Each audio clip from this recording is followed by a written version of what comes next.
Halo, perkenalkan nama saya Maria Martini secara Nasution dengan NIM 222302122 dari Prodi Perancangan dan Jembatan kelas 6 tahap. Hari ini saya akan menjelaskan tentang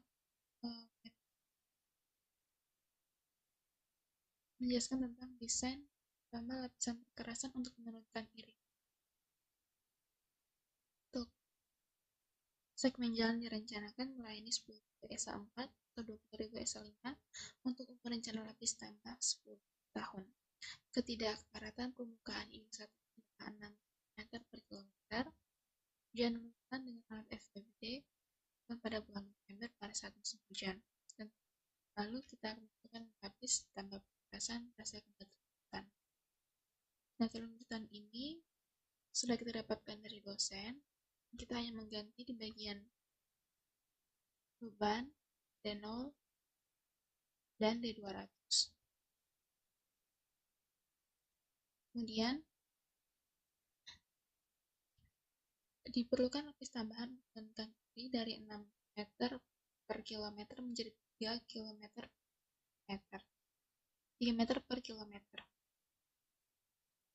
Ini adalah tabel lapis menunjukkan iri non-struktural dengan iri rata-rata perkerasan existingnya dan tebal lapis tambah minimum non-struktural untuk mencapai iri 3 km per kilometer setelah lapis tambah adalah.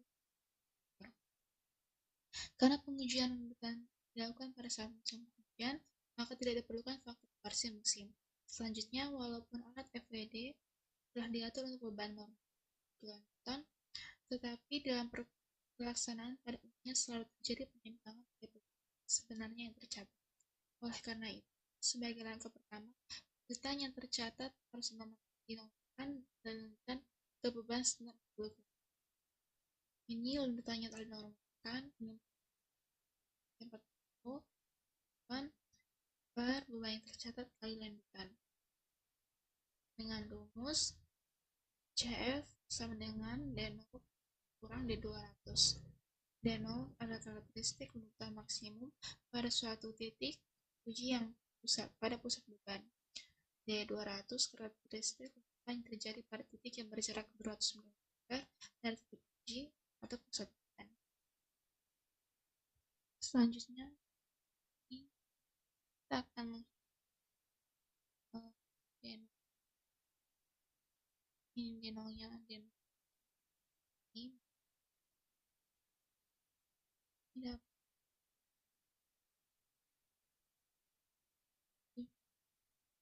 6 itu seterusnya untuk STL sampelnya kemudian untuk D200 sampel ini dikali dengan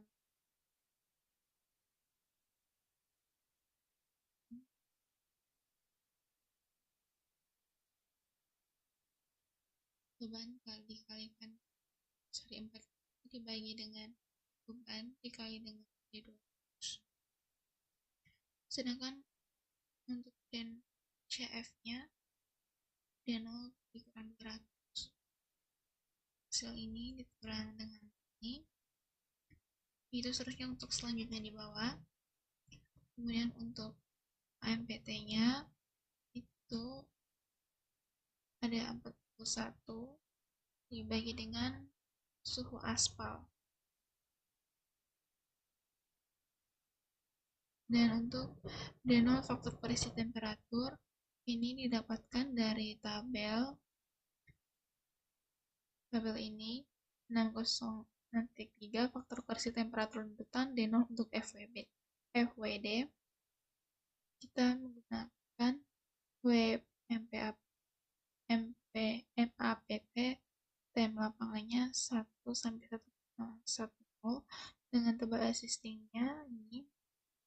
Kemudian rumusnya Y sama dengan Y1 tambah X kurang X1 dikalikan Y2 kurang Y1 per X2 kurang X1 sama dengan 1 tambah 1,8 kurang 1 dikali dengan 1,03 kurang 1 per 1,1 kurang 1. Mendapatkan hasilnya Y 1,2. 1,02. Kemudian ini sudah saya buat dalam Excel.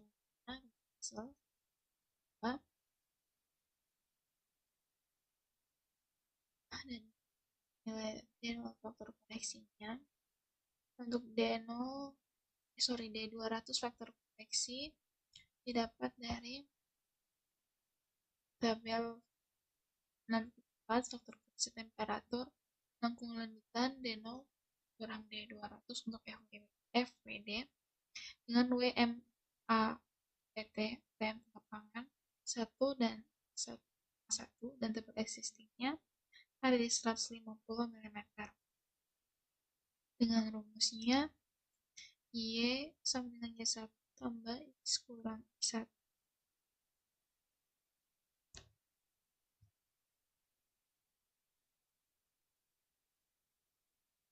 Dikali dengan Y2 kurang Y1 per X2 kurang X1. Menghasilkan 1 tambah 1 dikurang 1 dikali dengan 1,07 kurang 1 per 1,1 dikurang 1. Didapat 1, Y sama dengan 1. Untuk ekspresinya sudah saya catat.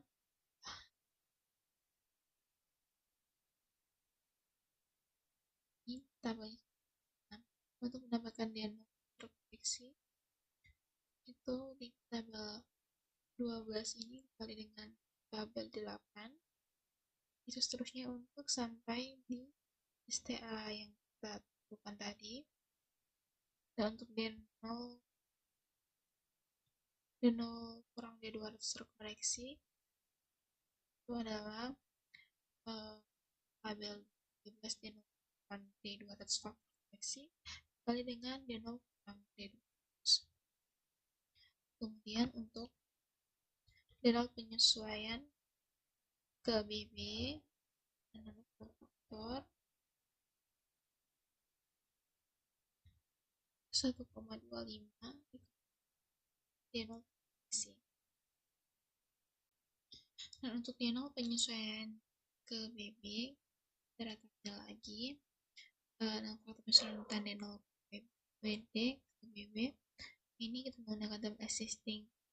Tebal aspal existingnya 140 dan faktornya 1,24. Tebal aspal existingnya ada 160 dan faktornya 1,6. Ini ya sudah kita dapat Y-nya 1,25. Itu isi di sini. Dan penyesuaiannya 1,25 dikali dengan Y0 faktor koreksi.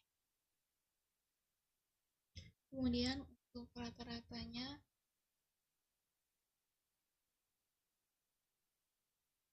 saya list dari sini dari 0 kurang dari 200 mendapatkan 181. Dan untuk rata-rata dari D0 penyesuaian ke BB saya mendapatkan 770. Standar deviasinya didapat dari rumus TEF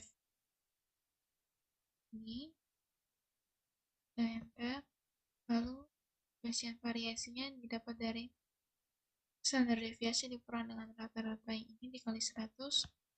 Dan untuk lanjutan karakteristiknya rata-rata ini ditambah dengan 1,645 itu didapat dari 1,645 ini untuk LSF 95% terwakilkan LSF-nya 1,645. Kemudian ini semua masih dalam satuan mu, saya bagi dengan 1000. Ini juga dengan 1000 karakteristiknya. Baik, saya akan melanjutkan.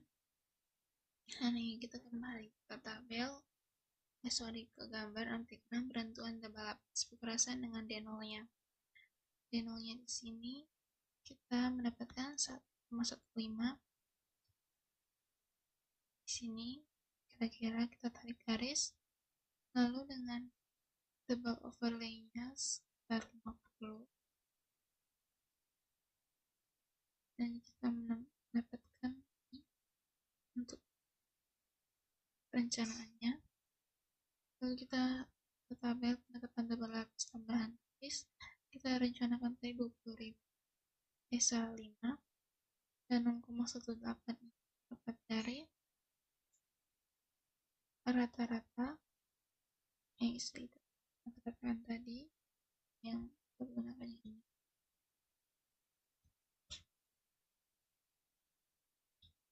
Jadi ini adalah tabelnya dan kita mendapatkan ke 60 mm untuk tebal lapis tambahan yang tipis. Jadi dapat disimpulkan diperlukan lapis tambahan minimum 50 mm dan menurunkan iri menjadi 3 meter per kilometer. Yang kedua, lapis tambah setebal 60 mm memenuhi kriteria tebal berdasarkan landutan maksimum D0 dan lengkung landutan untuk retak fatik dan dengan lapis tambahan tipis.